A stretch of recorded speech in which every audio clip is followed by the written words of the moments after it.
আজকে বুধবার, ভাবিরা হচ্ছে বাসায় চলে যাবে আজকে। আর বুধবারে হাটে গিয়ে সস্তায় পেয়ে বস্তা ভরে শপিং করে নিয়ে এসেছি। সে সাথে হচ্ছে মজার মজার অনেক রান্না বান্না এবং পদ্ম তার মামুনির কাছ থেকে সুন্দর একটা গিফট পেয়েছে। সবকিছু নিয়ে থাকছে আজকের ভিডিও। আসসালামু আলাইকুম, কেমন আছেন সবাই? আশা করছি সবাই ভালো আছেন। আমরা আল্লাহর মতো অনেক ভালো আছি। সকালবেলা রেডি হয়ে দুই যা মিলে যাচ্ছি হাটে। হাটে যাওয়ার সময় হচ্ছে একটা দুর্ঘটনা, সিঁড়ি থেকে ঠাপ্পাস করে আমি পড়ে গিয়েছি। ভয়ে তো অনেক নার্ভাস। তো পদ্ম আমার কোলে ছিল, তানবীর সেই পরিমাণে রাগ করেছে। এই যে আগে আগে হেঁটে সে হচ্ছে দাঁড়ায় আছে দিকে। আমি তো ভয়ে শেষ, যে আজকে ভিডিও করতে দিবে না মনে হয় না আজকে কথাবার্তা বলবে। আসলে রাগ করার কারণ ছিল আমি সিঁড়ির মধ্যে হচ্ছে ভিডিও করতেছিলাম, হঠাৎ করে হচ্ছে পাটা মুচকে পড়ে যায়। পদ্ম আমার কোলে ছিল, সেই জন্যই হচ্ছে একটু ভয় পেয়েছিলাম। তবে আল্লাহর রহমতে সব ঠিকঠাক। হাটে আসার মূল কারণ হচ্ছে বাসার জন্য পর্দা কিনবো এবং টুকটাক ঘর সাজানোর জিনিসপত্র নিব। এই ম্যাক্রামের জিনিসপত্র বা হোগলা পাতার জিনিসপত্র দেখে আমার তো অনেক ভালো লেগেছে।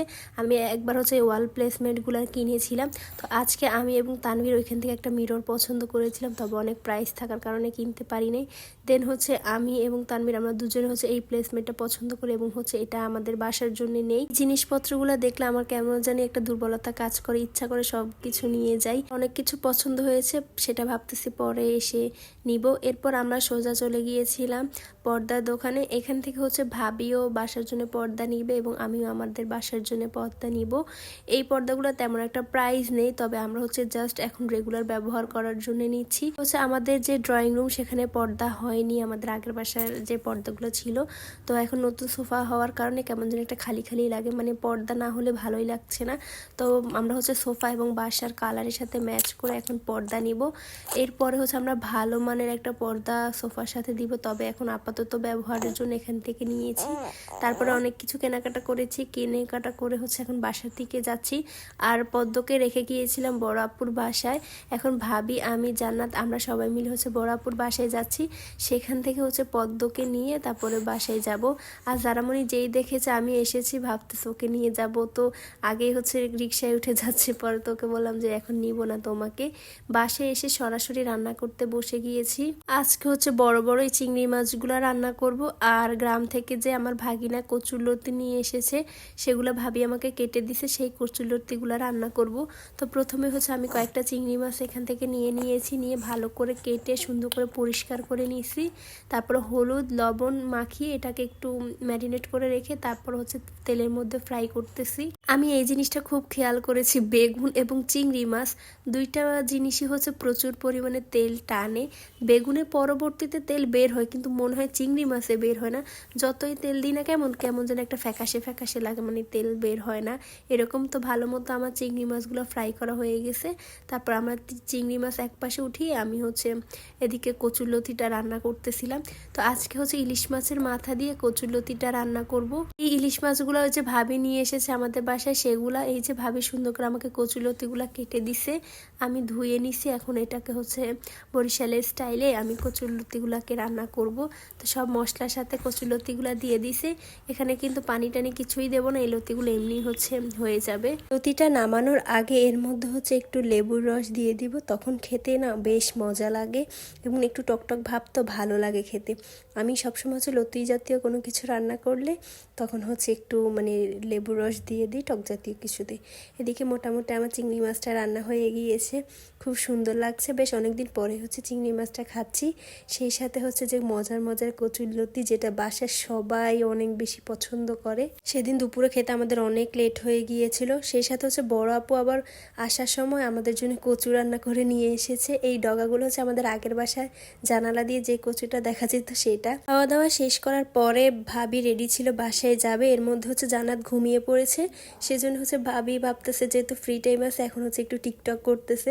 তো ভাবি হচ্ছে পছন্দের গানের সাথে টিকটক করে, যেটা দেখে আমরা অনেক হাসাহাসি করতেছিলাম এবং আমার ভিডিও দেখে ভাবি হচ্ছে ইচ্ছা করে আর একটু ঢং করতেছিল। আসলে টিকটক এরকম ভাবে করে নাই। ভাবিকে হচ্ছে আবার মিমিক্রি করার জন্য একপাশে জারামণি তো সেই নাচানাচি শুরু করে দিচ্ছে এবং ও অনেক এক্সাইটেড। এই সাথে পদ্মবুড়ি অনেক বেশি হ্যাপি ওর জেঠিমার টিকটক দেখে, মানে আমরা সবাই হচ্ছে ভাবিকে নিয়ে হাসাচ্ছি। আসলে ভাবি হচ্ছে আমাদেরকে এন্টারটেইন করার জন্যই মূলত এই দুষ্টামিটা করতেছে। তো সবাই মিলে বিকালে খুব এনজয় করছে। ভাবিদের আসলে এরকম হয়, একদিন থাকে মাত্র ভালো লাগে না। ভাবিকে বললাম একটু পর তো বাসায় চলেই যাবেন, তো আমরা মেলা থেকে কি কি কিনেছি সেটা হচ্ছে সবাইকে একটু দেখাই। এই যে সুন্দর পর্দাগুলো দেখতেছেন, প্রথমে এই পর্দাটা হচ্ছে আমি আমার বাসার জন্য কিনেছিলাম, আর সেই সাথে যে আরেকটা পর্দা দেখা যায় ওইটা হচ্ছে ভাবিদের বাসার জন্য কিনেছি। আমি মাত্র 2 পিসই পর্দা কিনেছি, যেহেতু জানালা একটা সামনে সেজন্যে। আর হচ্ছে বেসিনে হাত মোছার জন্য একটা হ্যান্ড টাওয়াল নিয়েছি।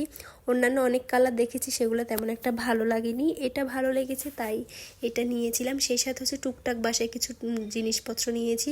এই যে স্ট্যান্ডটা, এটা হচ্ছে রান্নাঘরের জন্য নিয়েছি, রান্নাঘরে প্লেট বাড়ি রাখা সোবাটার জন্য। আর সেই সাথে হচ্ছে এই পেঁয়াজের কাটারটা নিয়েছি, এটা অনেক ভালো। এটার আমি হচ্ছে একটা রিভিউ আপনাদেরকে দেখাবো আসলে এটাতে কাটাকাটি করলে কেমন হয়।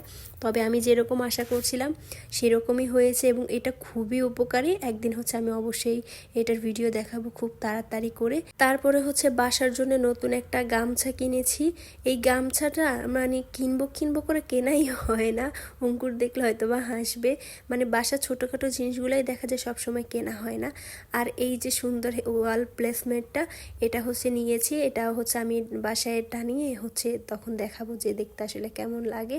তো এটা আমারও বেশ পছন্দ হয়েছে এবং হচ্ছে ভাবিরও অনেক বেশি পছন্দ হয়েছে। যেহেতু আমি হচ্ছে এর আগে ওয়াল প্লেসমেন্টগুলো এরকম নিয়েছিলাম, সেজন্য হচ্ছে তার সাথে ম্যাচ করে এটা নিয়েছি, যেটা আমাদের মানে থিমটার সাথে খুব ভালো করে গিয়েছে। আর এই যে এই পর্দাটাও হচ্ছে ভাবি নিয়েছে। ভাবিরা হচ্ছে জানুয়ারি মাসে নতুন বাসায় উঠবে, তো সেই বাসার জন্যই হচ্ছে মূলত এই পর্দাটা নেওয়া। তো আমার কাছেও বেশ ভালো লেগেছে, তাই বললাম পুরোপুরি আর খোলা লাগবে না, জাস্ট হচ্ছে আপনি উপর থেকে একটু দেখিয়ে দেন। তো ভাবিতে দেয়ালের কালার এবং হচ্ছে পজিশন অনুযায়ী ম্যাচ করে নিয়েছে। তো এখন সন্ধ্যা হয়ে গিয়েছে, জান্নাতের অনেক জ্বর আসছে, ভাবিকে বললাম যে না যেতে, তারপরও ভাইয়া মানতেছে না, তো ভাবি চলে যাচ্ছে। তো জারামণি ওদের সাথে যাওয়ার জন্য আগে সিএনজিতে উঠে বসে আছে। আমার তো অনেক মন খারাপ হচ্ছিল, আসলে অনেক দিন ওদের সাথে দেখা হয় না, সবসময় ফোনে কথা হয়। ওদের বাসায় যাওয়া হয় না, ওদেরও আমাদের বাসায় যাওয়া হয় না, খুব কম হয়, ঢাকাতে থাকি তারপর কম আসা যাওয়া হয়। সেজন্য একদিন থাকলে না মন ভালো লাগে না, মনে হয় যে মানে অনেক দিন থাকুক তখন ভালো লাগে। অনেক গল্প থাকে, অনেক কথা থাকে, কিন্তু সেগুলা শেষ হয় না। তো ভাবিকে আমি খুব রিকোয়েস্ট করছিলাম আজকে না যেতে, কিন্তু সেটা সম্ভব হয়নি। ভাবির তো যাওয়া লাগছে, তো জান্নাতকে বললাম যে আদর দিয়ে দিলাম এবং ভালোবাসা দিলাম, বললাম যে সাবধানে যাও এবং হচ্ছে পরবর্তীতে আবার এসো, না হলে আমরা হচ্ছে তোমার জন্মদিন সামনে আছে সেখানে যাব।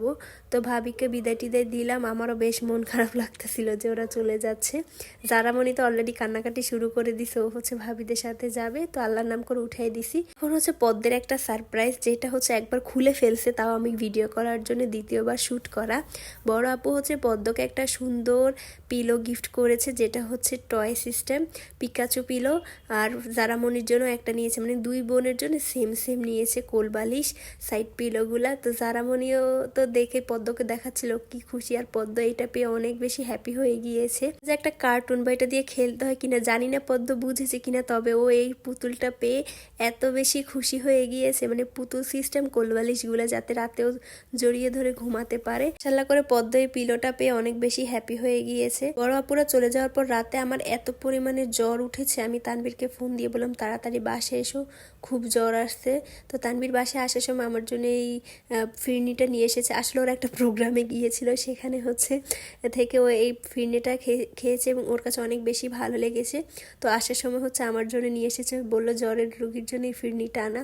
এটা আসলেও অনেক বেশি মজা ছিল, আর এটা মানে প্যাকেজিংটাই আমার কাছে সব থেকে বেশি ভালো লেগেছে। যখন আমার জ্বরটা কমে তখন হচ্ছে আমি এই ফিরনিটা খাই এবং আমার কাছে বেশ মজা লাগে। তো জ্বর কমার পরে আমি রান্নাঘরে টুকটাক শব্দের পাইছি, মানে শব্দ আসতেছে, পরে দেখি আমার জামাই আমার বাসার প্লেট বাটিগুলো ধুইতেছে। ফেসবুকে ঢুকলেই দেখি সবাই নাকি সবার জামাইকে এত ভালোবাসে, জামাইরা বউদের এত ভালোবাসে, আর রিয়েল লাইফের জামাইগুলা মনে হয় যে ভালোই বাসে না, ফেসবুকে ঢুকলেই হচ্ছে অন্যরকম একটা আহ্লাদ। তো আমি এদিকে হচ্ছে আলাদা করে ক্যাপচার করতেছি, যেটা তানভীর জানেও না। দেখতেছি সে খুব সুন্দর করে আমার বাসার রাতের প্লেট বাটিগুলো ধুয়ে দিছে। এখন যদি অ্যাপ্রিসিয়েট না করি তাহলে কি কোনোভাবে হয়? তো আমি তো অনেক বেশি মানে খুশি হয়েছিলাম ওর উপরে। থাক বাবা, বেশি প্রশংসা করবো না, বেশি প্রশংসা করলে আবার হচ্ছে মাথায় উঠে যাবে, পরবর্তীতে আর করবে না। তো আজকের ভিডিওটা আমি এখানেই শেষ করছি। আশা করছি ভিডিওটা আপনাদের সবার কাছে ভালো লেগেছে। সবাই ভালো থাকবেন, সুস্থ থাকবেন, আর আমাদের জন্য দোয়া করবেন। আল্লাহ হাফেজ।